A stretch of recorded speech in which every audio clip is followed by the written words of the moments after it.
Well, hello. Welcome to the Property Trio, the podcast for the sophisticated property buyer. Today, I'm joined by Dave and Mike, and we're diving into tax depreciation. Goody. You look so excited, Mike. No, well, look, before people switch off, because we will eventually go back and say, how many downloads did this episode have? Stick around. We are going to make it fun, and there's some real fruity stuff. And I think you'll learn something. I promise. It's worth your while. Yeah, okay. I haven't done a control F for any swear words. What are we going to learn, Mike? Can you entice them a bit further? Well, we're going to talk about foreign sovereign citizens. Have you seen the people that get pulled over by the police and say, like, you don't have the authority or the jurisdiction? Well, those people have actually been to court around taxation matters. So we're going to talk about some of the outcomes of that. And also just some things that people don't understand. And coming up to tax time, there'll be a lot of investors that need a tax depreciation schedule. And I think some of the stuff I'm going to share today is going to stop them from being burned. It's not anti-competition because I have a tax depreciation business. There are some great operators out there that don't include myself, but there's also some absolute garbage. And whether people use me or not, I want them to just make sure they're maximising their entitlements. Oh, I love this. All right, buckle in for a juicy episode. I think it's fair to say this one is one of those topics that people think they understand right up to the point where they actually start looking under the hood and realise there's a bit more going on. And most investors tend to think it's just a report you order, then you hand it to your accountant and then the benefits sort of take care of themselves. But once you get into it, there is legislation sitting behind it. There's judgment involved in how things are treated. And there are quite a few traps along the way that people aren't aware of. So, Dave, I'm going to start with you. Yeah, look, I spent some time looking into this before we jumped on, and definitely find that category at a high level. It seems pretty logical. Buildings wear out, assets wear out. You claim that over time makes sense, but then you start digging into it, and you realise there are different sections of the tax law, different treatment depending on when you bought the property, whether it's new or established, and even how things are classified.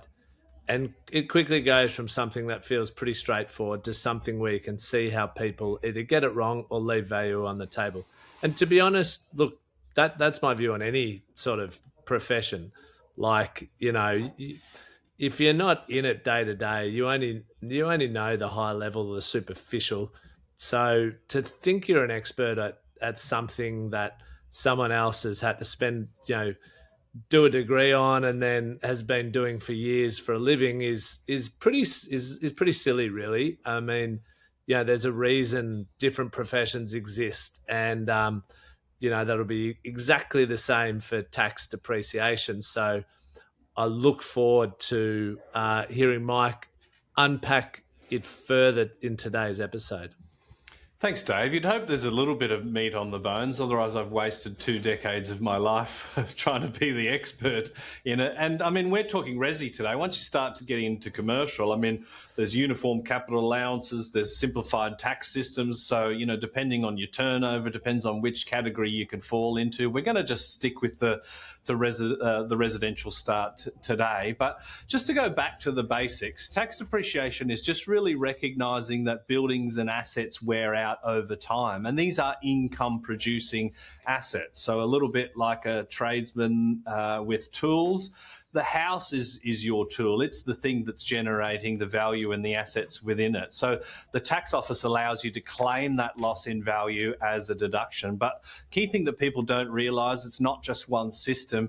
There's really sort of 2 components of the Income Tax Assessment Act, and they do behave quite differently, and the rules are very different for those 2.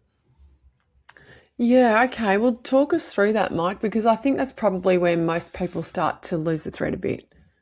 Yeah, I sort of talk about this as there being 2 buckets of depreciation. So that has to either fall into one or the other. And if it doesn't qualify for one or the other, then it's really a non-depreciable asset, like repairs and maintenance. If we could actually depreciate that as part of the structure, but you're getting 2.5% of its value each year rather than 100% of it. So an immediate deduction versus 40 years. So let's talk about that 40 years. That's the Division 43. That's the building itself. And it's probably easiest to think about if you picked up the house and tipped it upside down, anything that stayed and didn't fall out could be considered Division 43, but it's the structure, the concrete, the walls, the roof.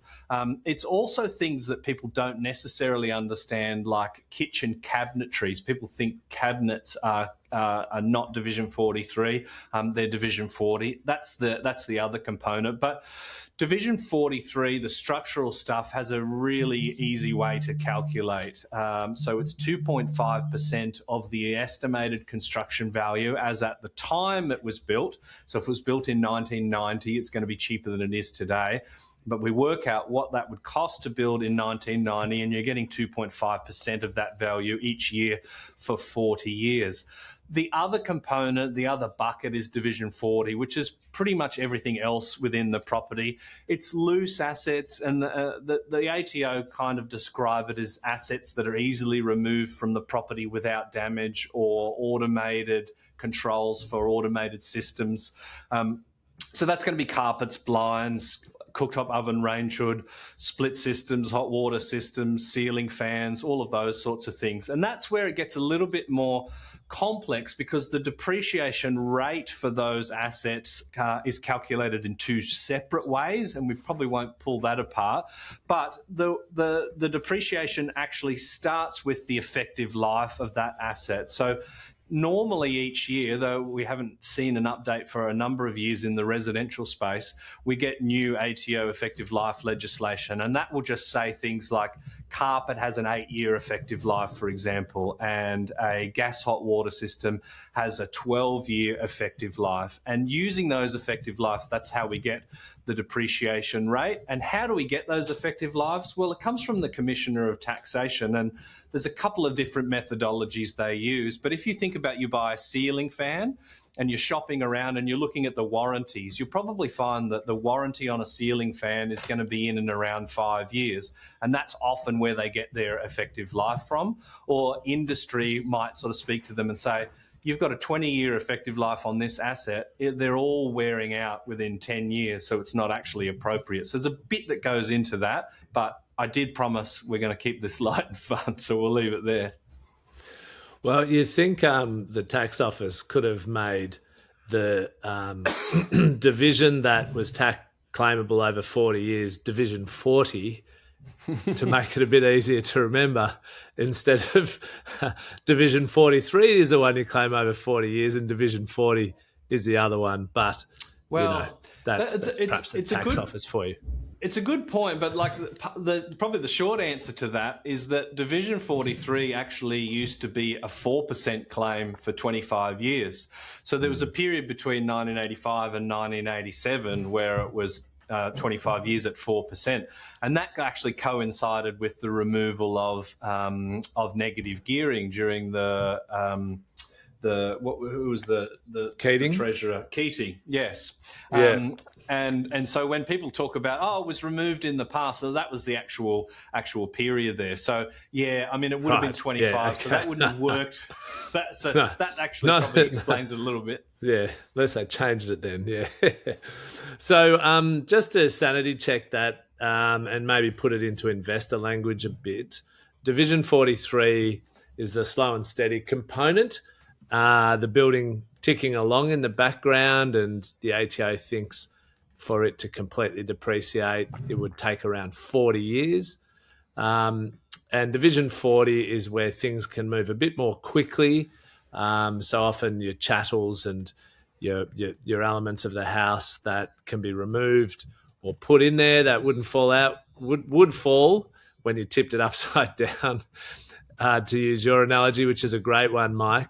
But also where you've got more variability depending on the item, how it's made, and you've used warranties as a way of considering how long you may need to be able to depreciate those assets for it.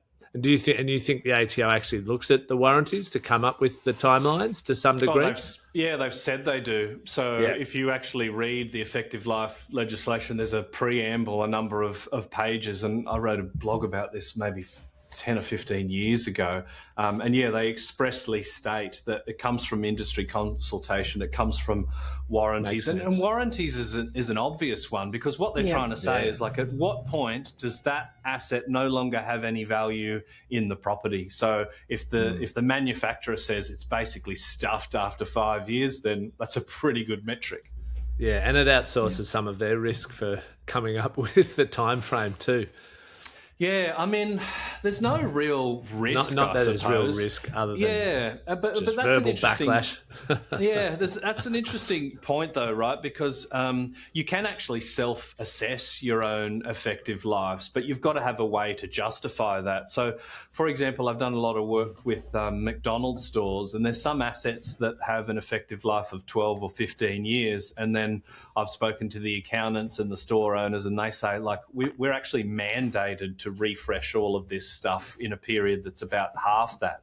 So if it gets to the point where it has, and this is an ATO tax office term that'll probably affect our downloads, functional obsolescence, then that can actually be thrown in the bin. And that's where so many people understand the term scrapping. Like that seems to have really stuck in people's heads, because if you have an asset, let's say it's worth $1,000, has a 10-year life, but after 5 years it's stuffed and it has to be thrown in the bin, you actually are able to write off 100% of the residual value as long as that is thrown away. You can't sell it secondhand or anything. So that's something that a lot of people know about. But one little nuance of the change on the 9th of May, which we'll talk about, is that secondhand assets no longer actually have a value in residential. So scrapping can only exist if you hold the property from brand new and then you throw it away in the middle of using that to produce income. So that's another little nuance.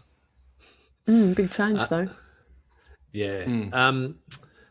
And I think, look, we can all relate to scrapping, and, we know of cars getting scrapped, and it's probably more of a common phrase that most of us are aware of through other factors. We know what scrapping means generally. So then there's logic to it, right? As well. Like, if you've actually thrown something out and put it on the scrap heap, surely you don't have to keep claiming it over a longer period when you're no longer even using it.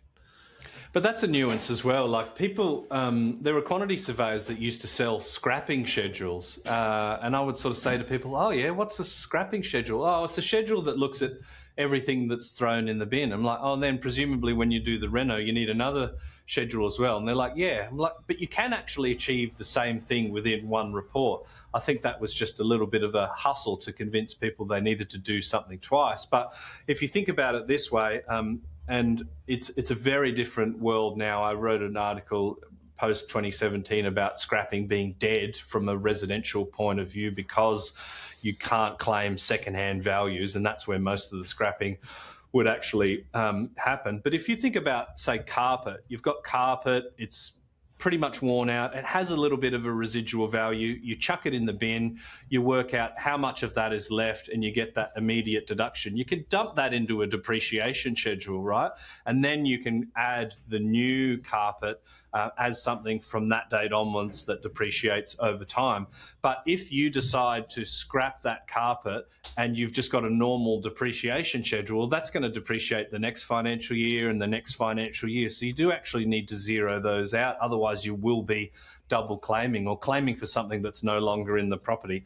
I've never seen the ATO to go to that level of detail, but you don't really want to raise the ire of the ATO if you can avoid it. So I'm an investor. I did my depreciation schedule 3-4 whenever years ago. This financial year, I've scrapped X item and Y item. What do I actually need to do? Who do I need to advise?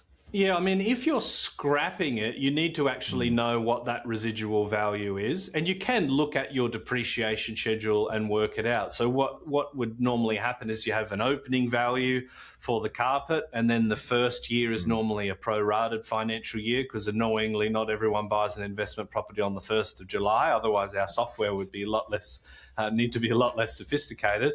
And then you've got to work out, okay, well, in the year that I scrapped it, well, what actual day did I throw that asset away? Because if you throw that away on the 30th of June, that's kind of fine. But if you throw it away on the 1st of September, you've got to work out, okay, well, in that year I was claiming, say, $230. So I need to work out the number of days that it was in place over 365 and then run a percentage over that. So the reality is that the residential investors are probably not scrapping it themselves. They're not doing those calculations. They don't understand how that works. But you would get your accountant's advice. If that value is listed, you can do that, or you can get back in touch with your quantity surveyor and say, help me out, and they might charge you a few bucks. But you need to stop claiming it from when you start, when you've thrown that away. But then, of course, with the depreciation schedule, they last for 40 years. But if you've made improvements or changes, you do need to update that. The difference between, say, me as a registered tax agent and quantity surveyor, whereas an accountant who's a registered tax agent and a qualified accountant, is that I'm qualified to estimate construction costs and they're not. So if you put in new carpet, they can look up the depreciation rate and they have the exact value. Where we add a tremendous amount of value is if you buy something and you don't have any of that value, we're qualified to estimate that. So back in the old system, we would say, okay, you've got carpet in the property, it's a few years old, but it's worth, let's say, $2,850. But now secondhand assets don't qualify. So that's a different, the point is a bit more moot. So the takeout for our listeners who are property investors is if they've scrapped something during the financial year, can write down the date they scrapped it, and then when it comes to doing their tax return that year, they let the accountant know, and the accountant will do the calculation for them. Is that the takeout for the listeners? Yes, but there is a nuance to that, which I might park until we talk about the 9th of May, which I know Cate knows very well. Yeah. She knows that was a big night for us tax depreciation nerds. But yeah, in essence, but there's one little tripwire there we'll talk about in a minute. All right, very good. It's not just about whether you claim depreciation or not. It's about how it's structured and timed, and that's really important for our listeners to understand, because two people could own very similar properties but end up with very different outcomes depending on how that split is done. Yeah, timing can make a big difference, Dave. And it used to be something where we were able to flex our might a little bit more, especially in the old system where you were able to claim secondhand plant and equipment deductions, because plant and equipment depreciates really, really fast compared to the 2.5% plodding along of Division 43. And we were the first people in Australia, as far as I'm aware, to publish the average percentage of people that live in their property prior to turning it into an investment property. Because I just think we ask that question because when it's not income producing, you can't claim the deductions, but a depreciation schedule will typically start when you purchase the property. So we found, and it hovers between 22 and 25% of property investors actually live in their property before they rent it out. So we shared a story in the Courier Mail about the accidental property investors where it may not have been a strategy. They might have just gone to a broker like yourself, Dave, and they're like, oh, sure, we can help you finance the upgrade, but you don't actually have to sell your original place. You could keep that as an investment. So I think there was a large cohort of people there. So what we wanted to do is we wanted to minimize the depreciation deductions in that period where they lived in it and then maximize them from the point where it became available to produce income. And we could actually manipulate the Division 40 deductions by holding off accelerated depreciation. That people might understand low value and low cost pools. Once you sort of allocate to a pool, you're stuck there, but they have a higher rate of depreciation typically. So we used to be able to do a lot, and timing would make a little bit of a difference. Now these days, it's more, the differential is more about how it qualifies. So does the original plant and equipment qualify or not? And for that to be the case, you've got to buy a brand new property, which is typically not the majority of property investors. There was also, and still exist, two different ways you can claim depreciation on plant and equipment. So there's the diminishing value method and there's the prime cost method. Diminishing value, thankfully, sort of explains what it does in the title, like you were referencing before, Dave. It diminishes over time. It starts higher and it drops away. So the way that that works is it's 200 divided by the effective life gives you the depreciation rate. So then what will actually happen is you get the opening value and you do 200 divided by the effective life, and let's just say that works out to be 20%. So first year, it's opening value times 20%, prorated for how many days. And then year two, it's opening value minus what you've claimed in year one, and then the residual at 20%. Whereas the prime cost method actually has a 100% depreciation rate. And that is a flat depreciation deduction. So if the opening value is $2,000 and you're getting, let's just say, $100 in the first year, it'll be $100 year 2, year 3, year 4, and it will eventually get to the point where it disappears. So in our reports, as a standard, we actually show the interplay between the diminishing value method and the prime cost method. And the crossover period is typically with residential property around about 6 or 7 years, right? So why do we do that? And which method does somebody choose? Well, it's quite clear in the legislation that quantity surveyors aren't qualified to provide advice on which is better for the client. But anecdotally, diminishing value was always better because you get higher deductions up front. It's the same over 40 years, but you're getting those higher deductions straight away. And the hardest time to hold a property is going to be year one because, you know, you might pay down your mortgage. Hopefully the rent goes up. And I had an accountant actually asked me, like, for a residential person, like, why would anyone want to choose the prime cost where you've got lower deductions at the beginning, but, you know, you have to wait for year 8, 9, 10 for it to be better? And the best example I could come up with was a Subway sandwich artist who's studying to be a brain surgeon, right? They might be earning $50,000 a year today, but they're going to be earning $350,000 in 10 years. So it's actually better to get more deductions on that higher marginal rate of tax. I promised I wouldn't go this deep, and I've broken my own rule. But, you know, you just absolutely love it. I'll remember that, the Subway sandwich artist. That's what they call it, aren't they? I haven't been to Subway for years. Yeah, I think it is actually. Amazing. All right, Mike, I want to talk to you about when things changed a few years ago with our special date. Can you give us the background on that?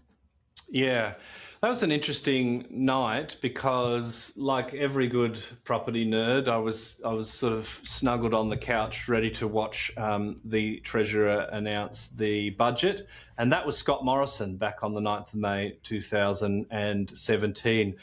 And these days, because you and I, Cate, we've been doing budget night lives. We've got another one coming up in May. What we do is when that speech happens, I've figured out the Treasury then release that report onto the page, and I control F and I look for lots of different keywords. I wasn't doing that back then. I was just watching and listening. And they said, and we will limit plant and equipment deductions on established residential property. And we were like, what? Yeah, it's like that's my house. You know, what are you doing in my house? And of course, I took a couple of minutes to absorb that, and I raced into the office because at that particular point in time, I had 1,000 residential tax depreciation schedules to analyse on my desk, not for that reason, but just to look at, are people buying houses versus units? What's the average first year deductions? How much do they spend on renovations? Do they live in it, and for how many days? And all the stuff that I've loved sharing with people over the decade. But I was actually able to model what the changes would mean to property investment in large. And at that particular point, I thought, like, who do I know that's likely going to be on telly or has a big profile? So that was Louis Christopher, who was on TV that night, and Pete Wargent, who I knew someone would probably tap him on the shoulder and say, what do you reckon about this? So actually feeding them all of that information, because it was the one point in maybe the history of the world where I felt like nobody is better served to explain what will happen than me. Of course, there are other quantity surveyors, but how many of them had 1,000 That reports data. right there in front of them in a queryable format. So that was a huge thing. And what they actually said, and it was part of a tax integrity bill, they actually got rid of a couple of things. You know, the old fund where you used to buy an investment property in the Gold Coast and you could fly there tax deductible? That They was bundled awesome. that in with our stuff. That was awesome.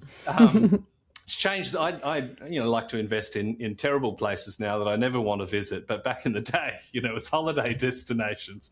Maybe that's explain why the Gold Coast fell off the cliff for quite some time. Just for a bit.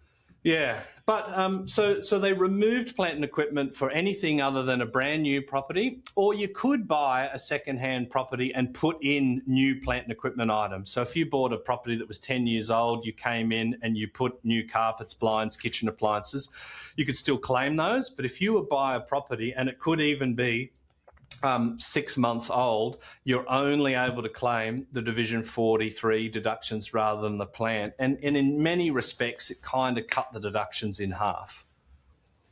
Yeah, I remember writing blogs and having lots of conversations about that at that point in time when it came out. Sitting on the couch, same as you, I wasn't obviously as connected to it as you are, Mike, in your speciality, but it certainly, had shockwaves are reverberating around anyone who worked in the property sphere and with property investors at that point in time. But look, most of those changes were pretty logical, to be honest.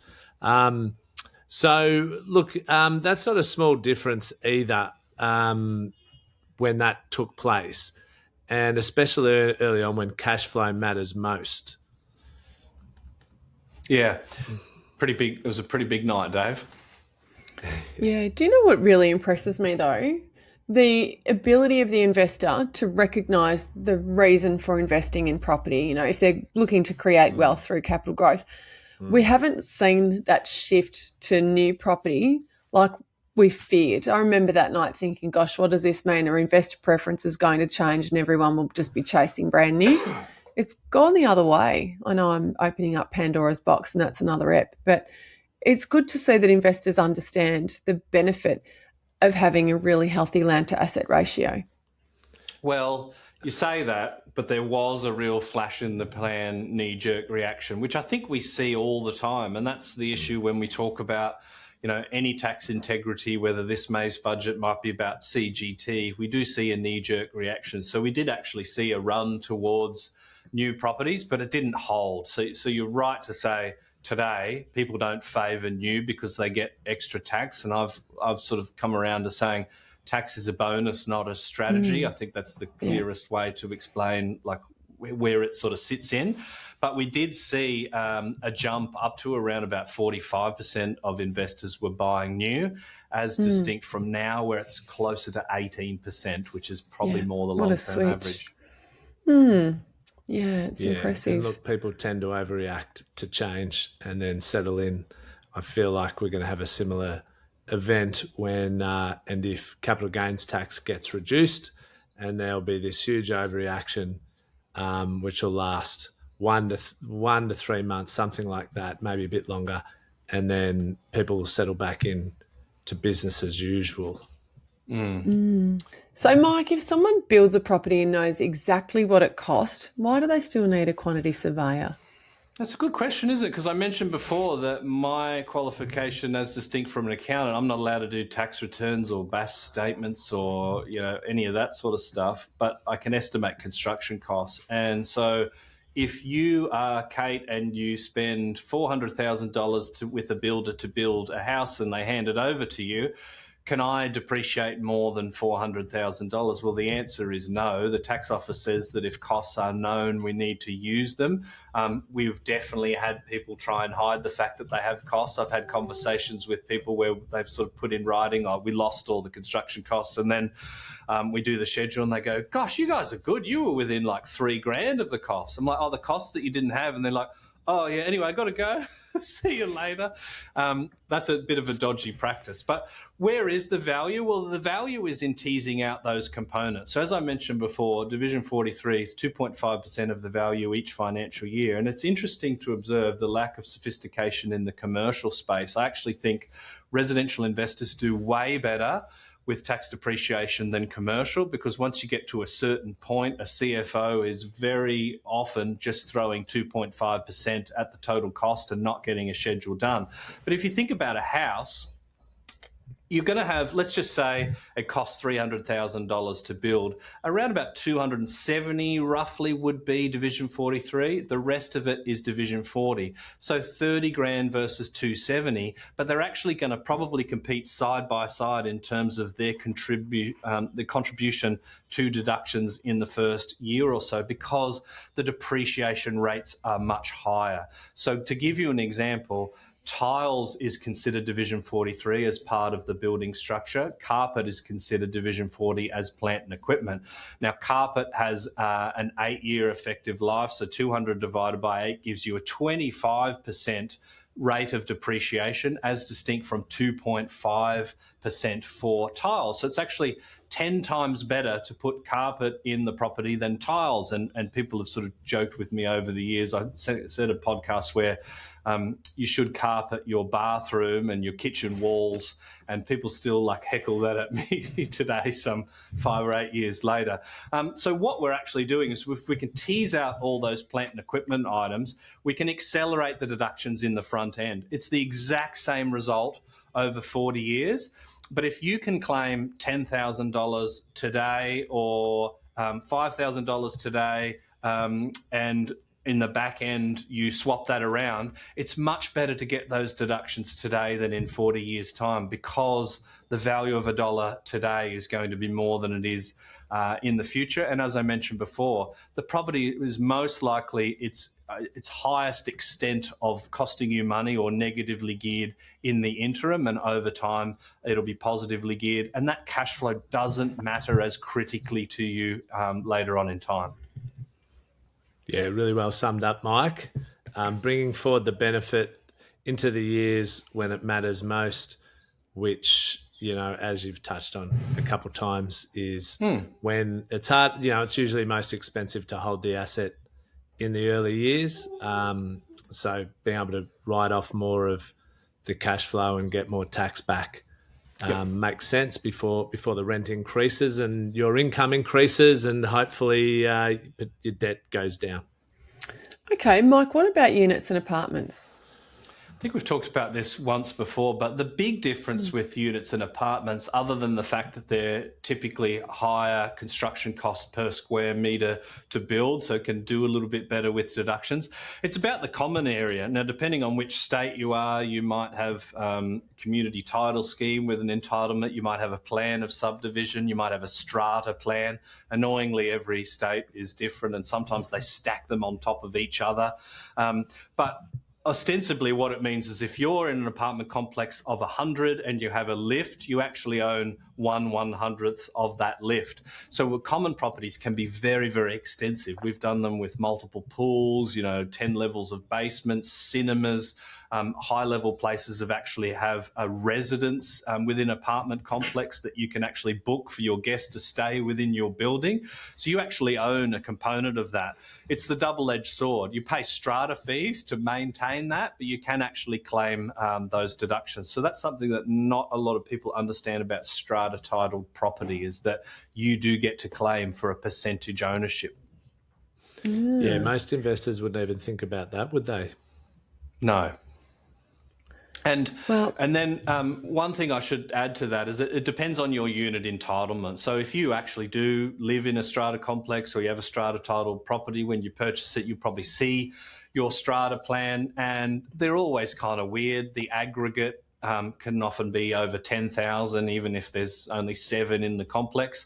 But if you have, let's say your entitlement might be 700 over 7,000, that percentage is your percentage ownership over the common areas. And that's often an area for dispute as well, because that impacts your rates, your contribution to the sinking fund and those sorts of things. So again, tax is one of those weird ones. We had an episode where we talked about overcapitalisation. The only time that's good is when you can depreciate the assets.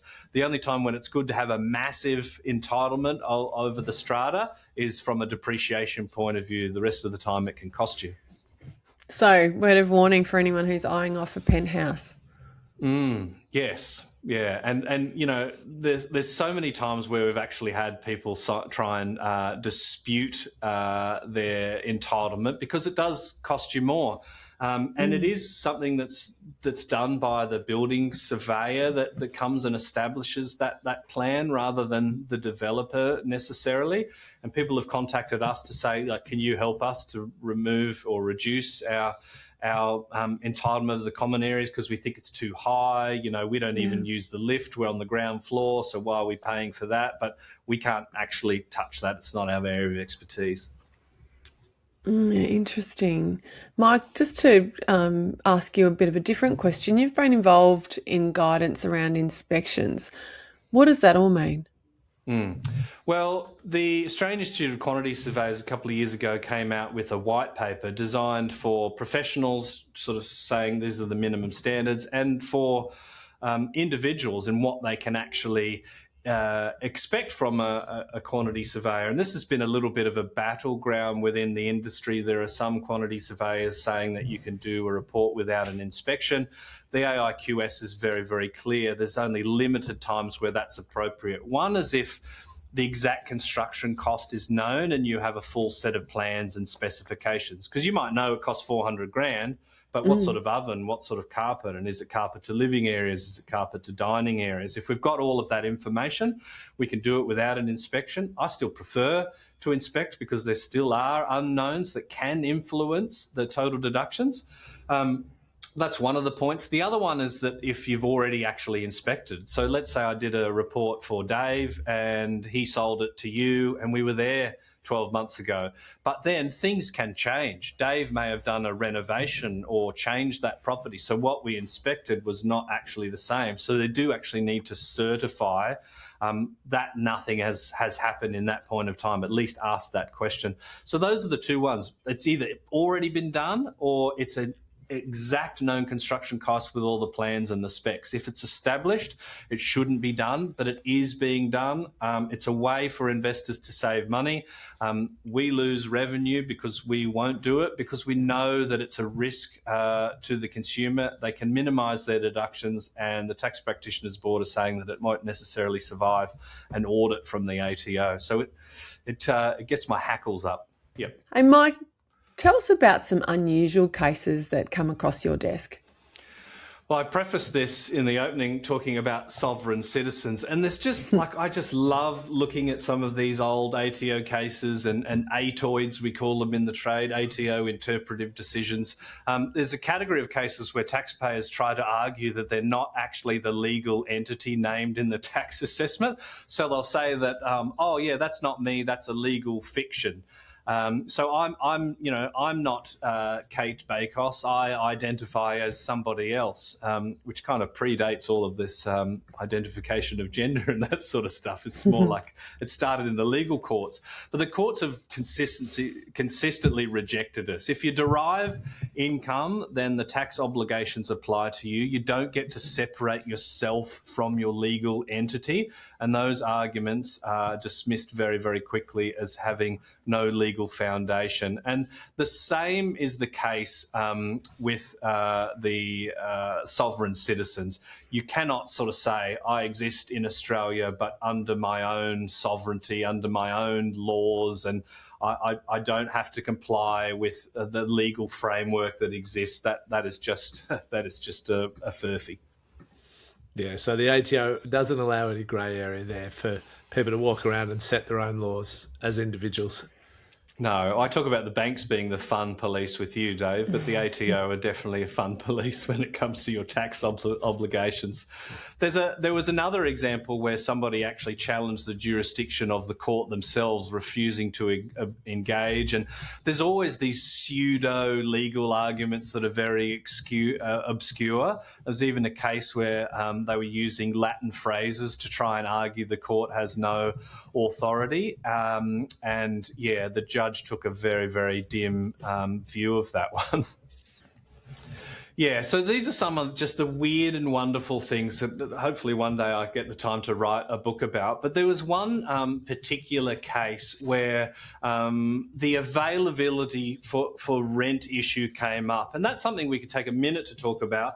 So as people will say, okay, I bought an investment property, but we haven't got a tenant yet. You don't actually have to have a tenant in place. The property just has to be available for rent. The easiest way to prove that is to sign an agreement with the property manager and put an ad up. As long as you're trying, you can claim the deductions. But there was a case where somebody actually owned a property, and it was quite a remote property, and they put it up for rent for what was probably 4 or 5 times the median rental price in that particular location. So it's clear they wanted to claim the deductions, but didn't want the hassle of having a tenant in place. The ATO actually came back on that one and said that that property is not genuinely available for rent, so they got rid of their entitlement to claim any deductions on that property. So that's something that can bite you on the backside if you're trying to game the system. You want to claim the deductions, but you don't want to have a tenant in place for whatever reason. It's not going to fly with the ATO. So no, just list it and tick the box. You've got to be genuine in your attempts to get a tenant in and rent out your property. That's right, yes. And cost base? Yes, this is something that my budget buddy that'll be doing the live with us in May, Jeremy Yanuzelli, who's an accountant, rang me about the other day, and he said, do you know about the legislation where you have to reduce your cost base whether you claim deductions or not? And I said, yeah, I knew about that, known about that for years, but I've never actually seen it tested. Just to rewind a little bit, people sort of say, why do you claim depreciation deductions if you have to give it all back? This is something that normally gets heckled at me at the end of presentations. But what they're talking about there is it's really not the Division 40. There's the Division 43. So if you own a property for 12 months, we know you get a 50% exemption. Let's say you buy it for $1 million, you sell it for $2 million. You've got $1 million of capital gain. But over that year, if you claim, say, $10,000 worth of Division 43 deductions, it lowers your cost base on the purchase. So instead of it being $1 million purchase, it's now a $990,000 purchase. So you haven't made $1 million in the eyes of the tax office, you've made $1,010,000 and you're paying tax on that. So people say, well, like, why would I claim the deductions if I have to pay it back? Well, you get the 50% CGT exemption and then it's only taxed at your marginal rate. So it's never paying it back. And we talked about the value of timing as well, getting those deductions today rather than having to pay maybe 28% of them back in 10, 20, 40 years. That's not a strong enough case. But there is actually legislation to say, even if you elect not to claim Division 43, you still have to reduce your cost base by what that applicable amount would be. It's a really bizarre one because how do they actually know what those deductions should be unless they get a depreciation schedule for the purpose of claiming them anyway? The ATO would actually have to go and somehow work that out themselves. I've never actually seen it done. It's one of those weird bits of legislation like the one where with the old system, you could buy a house with a ceiling fan in place, and let's say it was $290,000. There's some legislation that says if it's a qualifying plant and equipment item worth $300 or less, you can write it off at 100% in the year of acquisition. But then if you sold that property to Cate, I might come in and say, well, the ceiling fan is now worth a little bit less. Maybe it's worth $240,000, but you could actually claim that $240,000 as an immediate deduction. So we're now getting to the point where we're claiming more deductions than the actual value of this whole thing. So that was part of the tax integrity measure that was part of the reason why that legislation changed. The ATO knew about this. They knew it was a bit weird, but they said, look, just continue as normal. The other issue was that there was one particular company that was named for heavily inflating secondhand values. Unfortunately, rather than them being penalised, they just took the rules away for everybody. Someone ruined it for everyone else. I've seen that happen before. It always happens. Yeah, well, we've covered so much ground here. Before we wrap up, if someone's listening to this and thinking they haven't given this enough attention, what should they do? I think it's just important to claim what you're entitled to. This is not a tax loophole. It's not a tax dodge. It's actually written into tax legislation that you're entitled to claim depreciation deductions. So we ran some numbers and worked out that there were $2.88 billion worth of unclaimed depreciation deductions. That data is a few years old now and things have improved, but it's a fairly significant amount of money. And the second one is just making sure that it's done properly. I'm sure you guys see it. People are drawn to the lowest prices. And if you think about how much time we actually need to spend, we always say there's a minimum amount of time we need to spend to justify that we have done the absolute maximum for the client. And that includes organising and undertaking an inspection, crunching the numbers, estimating all of the values. Yet there are some providers doing these reports for $300 odd.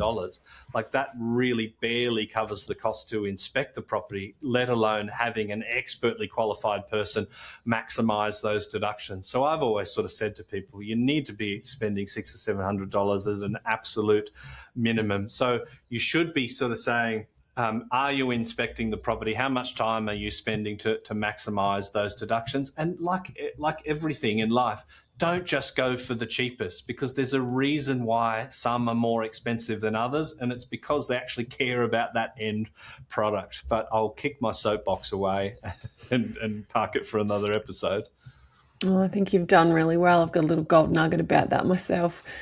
Mike, you've prepped a very comprehensive ep, and we've given it a nudge on the clock as well. We hope our listeners have enjoyed this one. And if you've got any tax nerd questions for Mike, or you want some juicy stories, just send us an email and let us know what you'd like us to cover, because he really does love this stuff.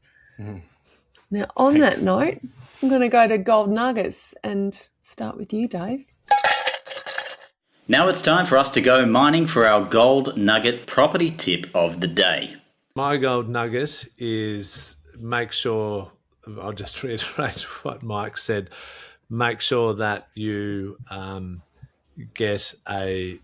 firstly, make sure you get a depreciation schedule every time, or contact a depreciation company to see whether it's worthwhile getting a depreciation schedule whenever you buy an investment property, and get it done from the start of ownership, because I think you only have, is it 12 months or 24 months? And that timeline, it's reduced, to 24 months. So if you haven't got it done within the first 2 years of owning the investment property, you'll actually miss out on some deductions you could have otherwise had. Make sure it's a depreciation firm who does a actual inspection of the property. And if you're buying new, don't forget about the fact that you will be paying capital gains tax on what you've claimed in terms of Division 43, I think. Yes.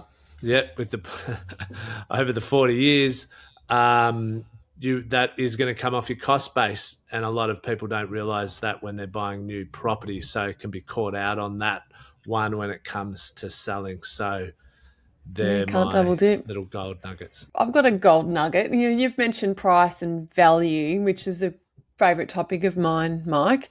But I'm just throwing it out there, like I'm not going to say a dodgy QS firm, but, like a really affordable QS firm that cuts corners and doesn't inspect and might not actually hold the right qualification or be, a tax graduate. What sort of charge have you seen? What are some of the lowest rates that you've seen on offer from QS firms?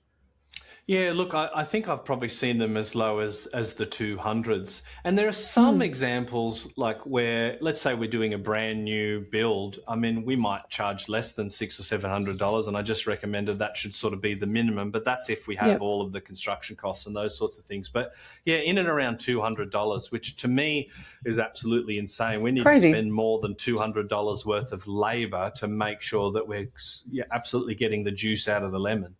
Just having your staff and your office and your subscriptions and your IT, like there's your 200 already. The point I want to make is you're buying a property with an average price. Let me quote one of your figures, and I'm sure it's changed because we did the 1,000 assets chat a little while ago now, but it's around the high sixes to $700,000 is the average price tag that an investor spends on a property. Is that about right? Yep. Yeah. Yep. Okay. And so you could get a proper tax depreciation report done, a comprehensive one that's legally correct by someone who's qualified to do it and actually inspects it.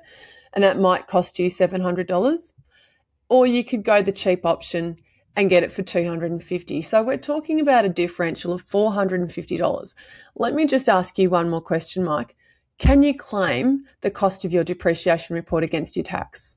Yeah, it's 100% tax deductible. Yeah, so there you go. You're looking at saving $200, $300, $400 by getting someone dodgy to do a report that might not serve you well.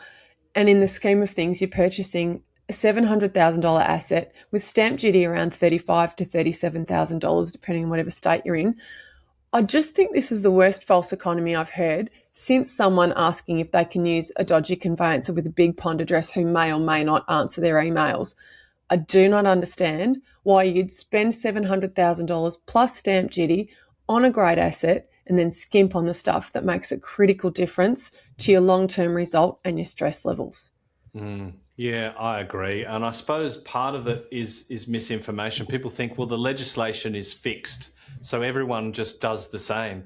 But the reality is so different, and I've spent decades reviewing tax depreciation schedules, and especially in the commercial space, I've seen stuff where we're actually able to justify, charging them $4,000 or $5,000 to redo a schedule and getting hundreds of thousands of dollars worth of deductions than the previous person that did that report, because they're just not up to the challenge and they don't know it inside out. And hopefully people can understand from my passion is that there's enough meat on the bones to have kept me engaged in this for 20 years. So look, that'll be my gold nugget because I've spoken enough today.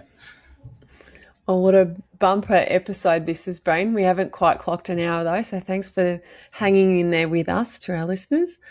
And I look forward to seeing you fellas same time next week. Cheers. Thanks, Mike, for sharing all your wisdom on this topic. Pleasure.